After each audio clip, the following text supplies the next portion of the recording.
لیکن علماء نے لکھا ہے کہ رونے کی مختلف اقسام ہیں. سب سے پہلی قسم مصیبت کے اوپر رونا. کسی انسان پر کوئی مصیبت آ جائے تو فطرتاً بندہ رو پڑتا ہے. جیسے طالب علم فیل ہو گیا روئے گا, رزلٹ نکلتا ہے تو کتنے لوگوں کو روتا دیکھا.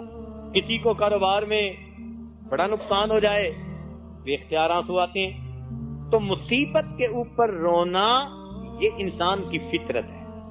ایک ہے کسی کے فراق میں رونا, کسی کی جدائی میں رونا. جیسے نبی علیہ الصلوۃ والسلام کے بیٹے سیدنا ابراہیم فوت ہو گئے تو نبی علیہ السلام ان کو جنت بقیع میں دفن فرما رہے تھے تو آپ کی مبارک آنکھوں سے آنسو آ رہے تھے. تو صحابی نے دیکھا تو حیران, اے اللہ کے نبی آپ بھی رو رہے ہیں؟ نبی علیہ السلام نے فرمایا العین تدمع القلب یحزن, دل مغموم ہے, والعین تدمع, آنکھ روتی ہے. وَإِنَّا بِفِرَاقِكَ يَا إِبْرَاهِيمَ لَمَحْزُونُونَ, اے ابراہیم ہم تیری جدائی کے اندر غمگین ہیں. تو فطری سی چیز ہے, ماں باپ فوت ہو اولاد روتی ہے, اولاد فوت ہو ماں باپ روتے. جس ماں کا بچہ فوت ہو جائے اس کو رلانے کے لیے مرثیہ خان کی ضرورت نہیں ہوتی. وہ دکھ اور درد کی وجہ سے, غم کی وجہ سے خود رو رہی ہوتی ہے. تو ایک رونے کی قسم کسی کے فراق میں رونا. رونے کی تیسری قسم تلاوت قرآن میں رونا. جو قرآن مجید کے مفہوم کو سمجھنے والے, قرآن مجید کے معانی کو جاننے والے, وہ جب اللہ رب العزت کا کلام پڑھتے ہیں تو کچھ جگہوں پر جا کر پھر وہ بے اختیار رویا کرتے. چنانچہ حدیث پاک ہے, توجہ سے سنیے, کہ تلاوت قرآن کے وقت جو شخص رویا اللہ رب العزت اس کے لیے جنت کو واجب فرما دیتے ہیں. اس لیے حضرت ابوبکر صدیق عنہ فرماتے تھے فَإِن لَّمْ تَبْكُوا فَتَبَاكُوا, جب تم عذاب کی آیتوں کو پڑھو اگر رو نہ سکو تو تم رونے والی شکل ہی بنا لیا کرو, کیا پتا اللہ کو تمہارا بہروپ ہی پسند آ جائے.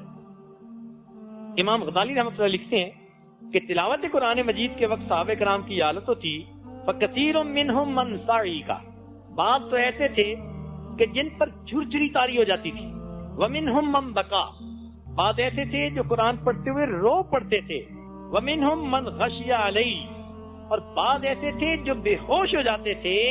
وَمِنْهُمْ مَنْ مَاتَ فِي غَشْيِهِ, اور بعض ایسے تھے اس بے ہوشی کے عالم میں ان کی روح نکل جایا کرتی.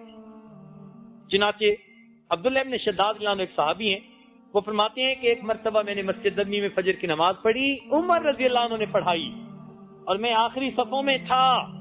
فرماتے ہیں سمعت نشیج عمر رضی اللہ تعالیٰ عنہ وانا فی آخر الصفوف یقرأ انما اشکو بثی وحزنی الی اللہ, کہ انہوں نے سورہ یوسف کی آیت پڑھی انما اشکو بثی وحزنی الی اللہ, تو اس وقت پڑھتے پڑھتے اتنا وہ روئے کہ مجھے آخری صف میں کھڑے ان کے رونے کی آواز آ رہی تھی.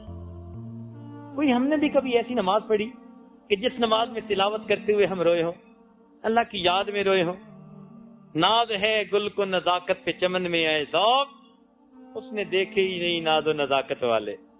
آج ہمیں شعر سن کے رونا آ جاتا ہے, شاعروں کے اشعار سن کے رونا آ جاتا ہے, اللہ کا قرآن سن کے رونا نہیں آتا.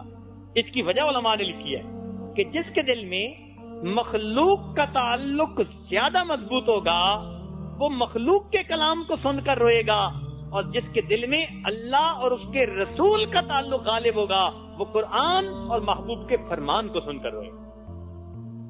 ایک چوتھی قسم کا رونا ہے جس کو کہتے ہیں گناہوں کو یاد کر کے رونا. چنانچہ حدیث پاک میں آتا ہے, توجہ سے سنیے, من تذکر خطایاہ, جس نے اپنے گناہوں کو یاد کیا, وبکا عیناہ, اور اس کی آنکھیں رو پڑیں, رضی منہ الالہ, تو معبود اللہ رب العزت اس بندے سے راضی ہو جاتے ہیں.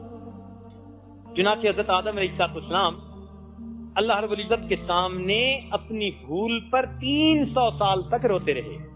حضرت داؤد علیہ السلام 40 سال تک روئے. ہمارے اکابرین اللہ کے خوف سے بہت رویا کرتے. حسن بصری رحمۃ اللہ علیہ کے بارے میں آتا ہے کہ روتے تھے, آنسو زمین پر گرنے لگ جاتے تھے. اتنے آنسو زمین پر گرتے تھے کہ اس جگہ پر پانی کی وجہ سے گھاس اگایا کرتی تھی. اللہ اکبر. اس لیے علماء نے لکھا ہے کہ جو انسان دنیا میں گناہوں پر شرمندہ ہوگا اللہ رب العزت اس کو قیامت کے دن شرمندہ نہ فرمائیں گے. ایک پانچویں قسم ہے, آخری قسم, اس کو کہتے ہیں عشق الہی میں رونا، محبت الہی میں رونا۔ چنانچہ حدیث پاک میں آتے ہیں من بکا باشتیاق المولا فہو جنت المأوی، جو انسان اللہ کی یاد میں محبت میں روتا ہے اللہ رب العزت اس کو جنت ماوا عطا فرما دے۔ سیدہ حفصہ رضی اللہ تعالیٰ ام المومنین فرماتی ہیں کہ ایک مرتبہ نبی علیہ السلام میرے پاس آرام فرما رہے تھے، اچانک میں نے اپنے رخسار پر کوئی گرم چیز محسوس کی، جب ہاتھ لگایا تو پانی، تو میں اٹھ بیٹھی تو کیا دیکھا کہ نبی علیہ السلام رو رہے تھے اور آپ کی مبارک آنکھوں کے جو گرم گرم آنسو تھے وہ میرے رخسار پہ پڑ رہے تھے۔ تو کہتی ہیں کہ میں نے اٹھتے ہی پوچھا اے اللہ کے محبوب آپ کیوں رو رہے ہیں؟ تو آپ نے فرمایا حفصہ سن نہیں رہی تمہارا بھائی تہجد میں کیا پڑھ رہا ہے؟ فرماتی ہیں تب میں نے دھیان دیا عبداللہ ابن عمر میرے بھائی ساتھ والے کمرے میں تہجد پڑھ رہے تھے اور تہجد پڑھتے ہوئے اس آیت پر پہنچے تھے کلا انہم عن ربہم یومئذ لمحجوبون، کہ یہ کافر لوگ قیامت کے دن اللہ تعالیٰ سے پردے میں رہ جائیں گے۔ تو محبوب نے یہ آیت سنی تو دل اللہ کی یاد میں اتنا تڑپ اٹھا کہ کچھ لوگ ہوں گے جن کو قیامت کو اللہ کا دیدار نہیں ہوگا، رونے لگے اللہ ہمیں اپنا دیدار عطا فرما دے۔ ساری چمک دمک تو انہی موتیوں سے ہے، ساری چمک دمک تو انہی موتیوں سے ہے، آنسو نہ ہو تو عشق میں کچھ آبرو نہیں، آنسو نہ ہو تو محبت کی قیمت ہی پھر کیا رہ جاتی ہے۔